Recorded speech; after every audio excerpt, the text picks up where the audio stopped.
Bonsoir, bonsoir, bonjour, c'est Ebe Congo Bassango Télévision. Comme toujours avant de commencer notre émission, nous disons merci à Dieu, nous disons merci à nos chers abonnés et téléspectateurs qui nous suivent partout dans le monde et en RDC. Bande Konanga, soyez les bienvenus.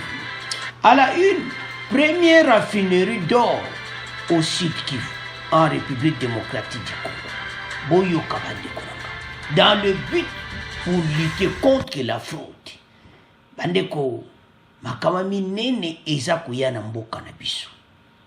On n'avait même pas de raffinerie. On na biso ezokenda ba pays mususu, raffinerie ezosamba na bamboka mususu. Eza mawa. Alors, bandeko nanga mena raffinerie bandeko. Ekomi na mboka na biso. Botala comment les pays changent. Alors, toko ban émission d'abord, boyebisa bande côté, ba s'associer, bo partager mission yo parce que boko yoka directeur à raffinerie, boko yoka pourquoi yango salami na lero yo. Donc na émission toko discuter au fur et à mesure qu'on avance. D'abord, parlons de la raffinerie. La République démocratique du Congo sera dotée de sa première raffinerie d'eau qui sera implantée dans la ville de Bukavu, au Sud Kivu. Cette usine de transformation de presque de 1200 mètres carrés permettra de transformer localement l'or brut en lingots, avec une capacité de production de 200 kg d'or par jour. Ezaya koyinda esi yindi parce que maintenant bamiyibi bakomi na problème. Ezala ba chinois, ezala ba voisin, ezala bato nyonso baya ko bénéficier ba ressources maintenant to kata bango. Oyo kaka bande kotala. Oyo kaka peno ya révolution. Dernièrement table ronde ezalaki na Kinshasa. Pendant la table ronde avec le gouvernement basolo la ki citation. Comment biso moko toza kora ba or na sama beto ko sabara finalité ba refinerie zo kene libanda bazo yiba oyo nyoso na biso. Alors tokolanda directeur bande konanga ko expliquer yango. Avançons. Déjà monté, l'entreprise n'attend que son inauguration, dont la date n'est pas encore communiquée d'après les opérateurs miniers responsables à ce projet. Les travaux sont achevés à 90%. Les travaux sont déjà achevés à 90%. Donc, c'est-à-dire que nous c'est salami. Ba moni ete pona kulite na makambo yo. Ya miyibi ya ba or. O nyonso bazo yiba ba or na biso. Et comme temps ete RDC ba douter des raffineries oyo et ko simba monde. Au niveau de l'approvisionnement, il faut qu'on centralise la taxe pour proposer un prix beaucoup plus attractif, ce qui permettra aux négociants ou à l'artisan de venir déposer les produits chez nous. Alors, les observateurs notent que la filière du Sud Kivu est gangrenée par la fraude. Fraude de l'équipe Mingina Sud Kivu. Comment donc la raffinerie pourra assurer de s'approvisionner? Une fraude oyo. Ba biloko na biso zo katsa bangambo ko katsa Rwanda, Burundi zo bima mena.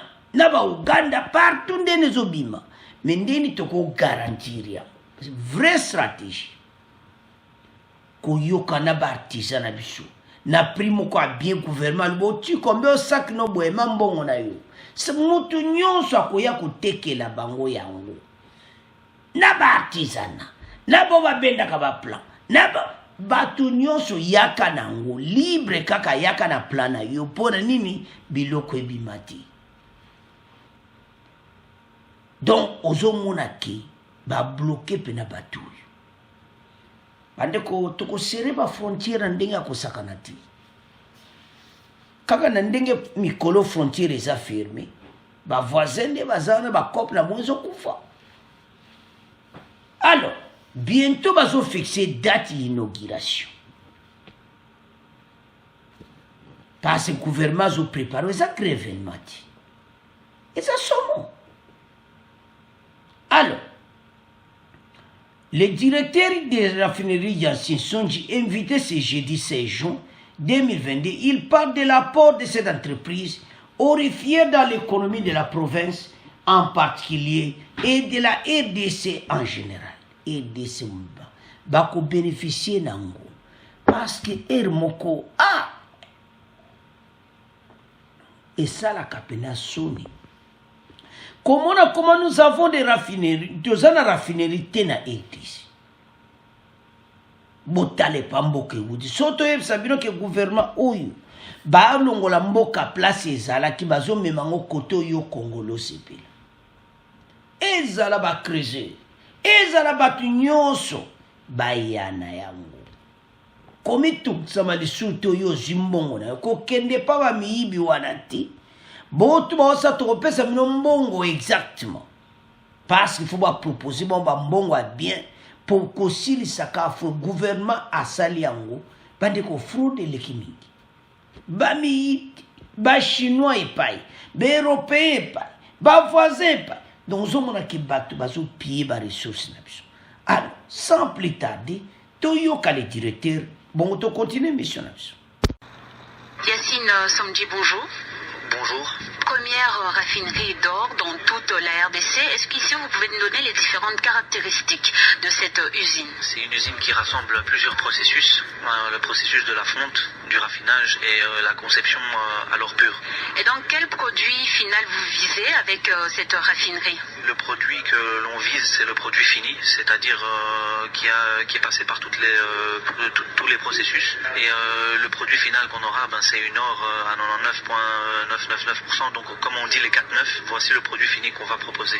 Ce sont des lingots que vous allez émettre? Oui, des lingots, tout est selon le marché international. Donc lorsqu'on leur va exporter, nous serons aptes à proposer notre produit dans le marché. Et vous comptez exporter où cet or? Vers Dubaï ou vers tous les autres marchés? Écoutez, Dubaï est connu pour son marché de l'or, mais ça peut très bien être les autres marchés, la Chine, l'Europe, l'Amérique. Il n'y a aucun problème.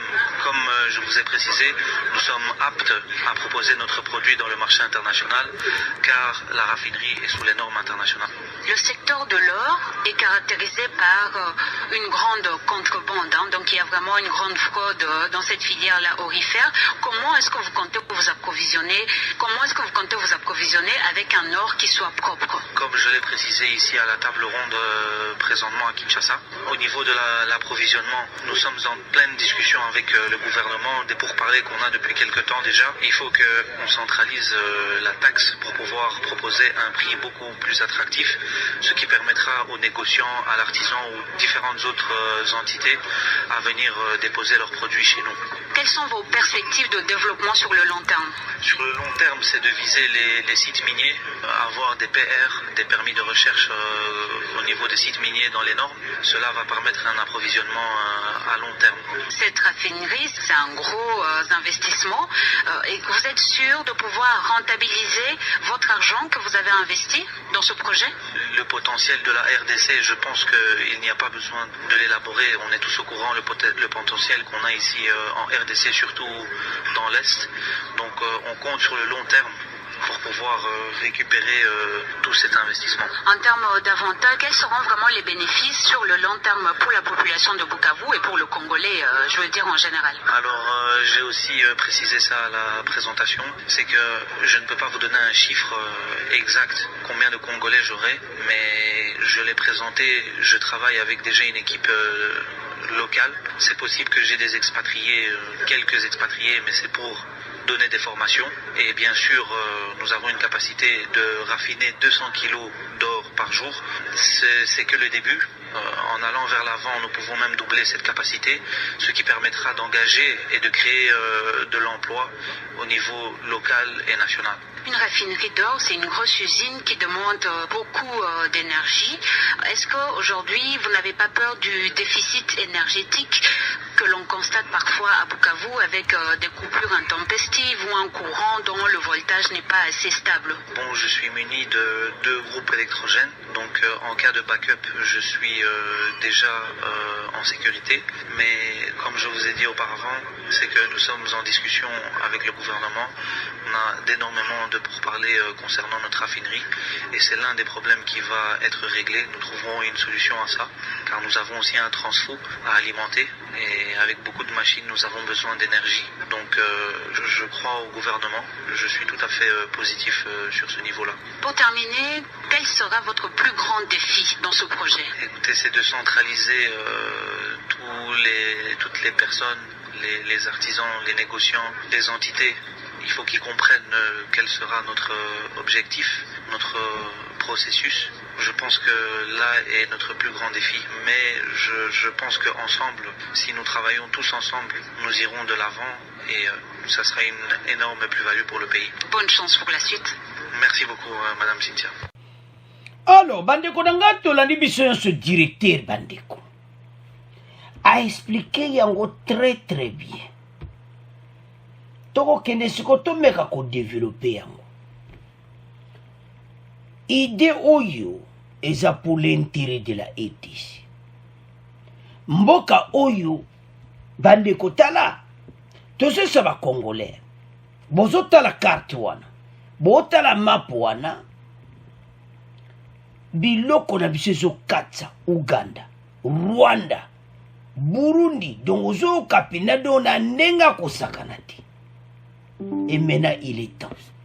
Yango toyesa ba Congolais. Ete tofungola miso bandeko na ngai.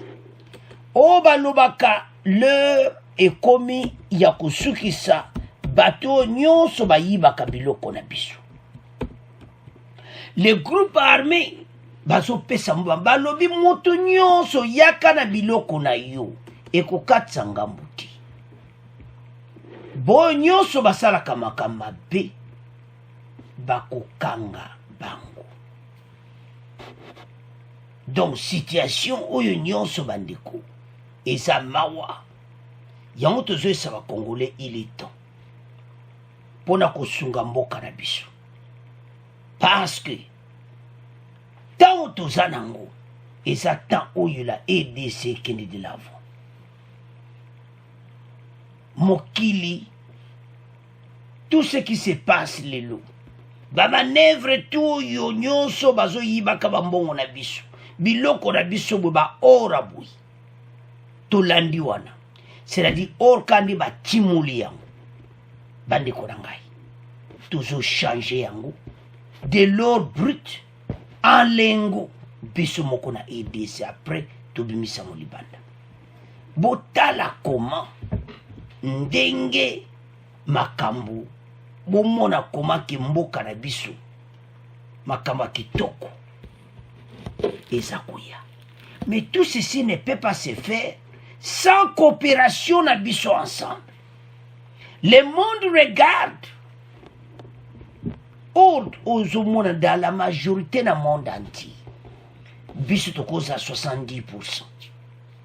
Ba monsieur ko utara ba Afrique du Sud ba mais biso penzandi to fournir mine. Bande ko voir l'étendue de la RDC. Partout na sama belé na biso ezana ba miniri. Na mikolo ko ya to sa sur émission pona ba coltan ba biloko na biso. Congolais azo comprendre ti azo mona te pa mboka oyo uti bandeko mboka eza na avancement kosakana te makambo oyo tosukisi bamiyiba ba chinois balobi chinois baotekela bango te. Alors bango bazotimola babiloko na bango parce que makambo te kozala contrôler tout eza canalisé na raffinerie d'or ya RDC. Tokotia bakobi bakotiango prix moko ya bien pour koide bacreuseur bato nyonso na bato kokanga bato nyonso basi apres wana makambo loko esami boye bandeko patrouille ya kosakana te na frontière. arrêter tous les antivaleurs. Parce que mboka na biso kozala boyeti. Bandeko toyesa bino chaque fois que le pays est pas mokonza mboka kuti yango eza musika. Mais le pays eza ko avancer. Dernier wazai na table ronde à Kinshasa. Na table ronde wana basololaki makambo oyo tozoloba awa. Ndenge nini bakoki koyede mboka. Raffinerie. Parce que bandeko pays oyo donc les mosso na taliko richesse tozanango. Pourquoi peuple congolais continue à souffrir? Non. Mais oh tozo bunda maybe tumbano zo kezana est tozo bunda pona ba miyibi ba yiba biloko na bisoti. Bakambo ebele parce que bazawana soit disant que bazo côté là ba rebelle oh ba voisin ba simana bango mais pour un seul objectif ezanini ya koyiba ba ressources à ici toko telemela bango. Donc situation tozanango eza ya kosakana mote situation tozanango eza que makambo nyonso yo basali biso bango il faut bafuta yango. Ils vont payer tout ça. Vous savez là. Donc nyonso yo ba mukili na biso ba manœuvre nyonso esalami mais to komi na tana. Mais le tozo ça va congolais ani. Bandiko mboka ewuti na makambo moko ya mabe. Mboka ewuti na ba situation moko ya mabe. Donc ce qui tozo tala eza ko sungati. Mboka na biso ewuti na ba place mon le moso talo lobi. Zambe. Tout élément. Ede Congo oyo eza mboka oyo mutu akosaka nango lisusu te. Donc o nyonso parce que bandeko bayibi mingi. Alors, maintenant on va centraliser la taxe. N'a pas prix beaucoup plus attractif. Et puis ce qui permettait aux négociants ou l'artisan à venir déposer leurs produits chez nous. Donc, tout le monde a vraiment que makambo na ndenge zo kene mboko eke na direction à kitoko. Muyini, bameyibi, batwana nyonso, il y a un groupe. C'est pas groupe armé. Soki lelo basilisi makambo nyonso yo. Makambo nyonso yo. Tout eza ba taxe makambo tout ba bongisi. Mais ba jeune ba ko se retrouver na ndenga mukete. Mboke ko changer économiquement. Mutaji libanga na ebika okene na nini na biso raffinerie atekia. Sikoyo ba groupe o nyonso ba groupe armé oyo. Tango ekomake makamto comme structuré mboka bitumbe ya lisuti ba groupe armé nyonso ya ontie balinga ba groupe armé nyonso ba bima soki lelo ba groupe armé nyonso wana bazali lisuti na zamba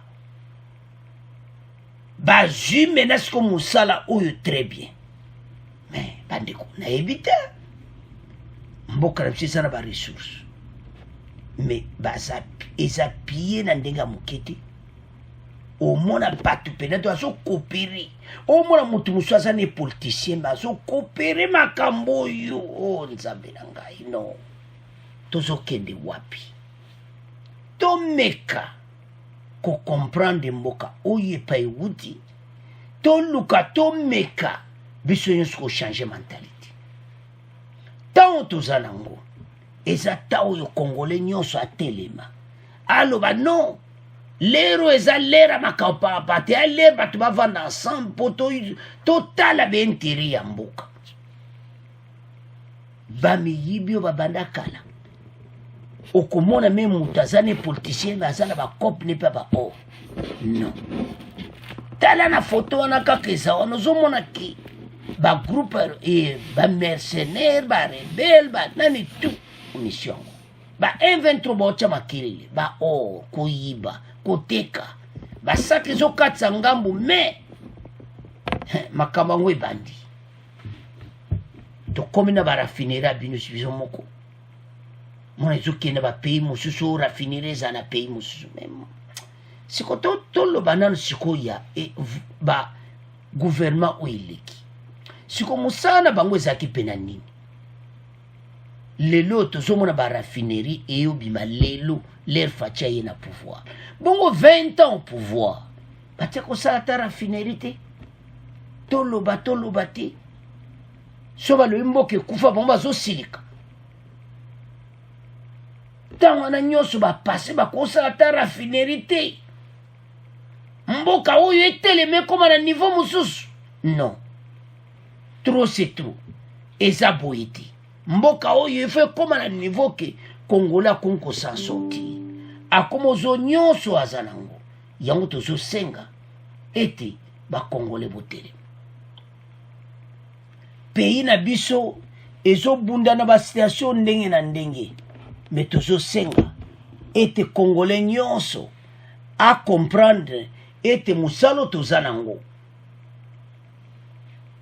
oyo gouvernement sika baye nango eza po mboka etelema alors bandeko botala ndenge gouvernement baza na nzela ya kitoko boya liboso basali 20 ans tomona rafineri te yango bokontinue kosupporte gouvernement bakontinue de l'avant ti mboka oyo eza délivre à est banguna babimi barichesse na biso tobani kobénéficie yango c'est à ce point tokoma clôturer mission na biso bo abonner masima na RD Congo Basango Télévision bo partager émission oyo au revoir à la prochaine.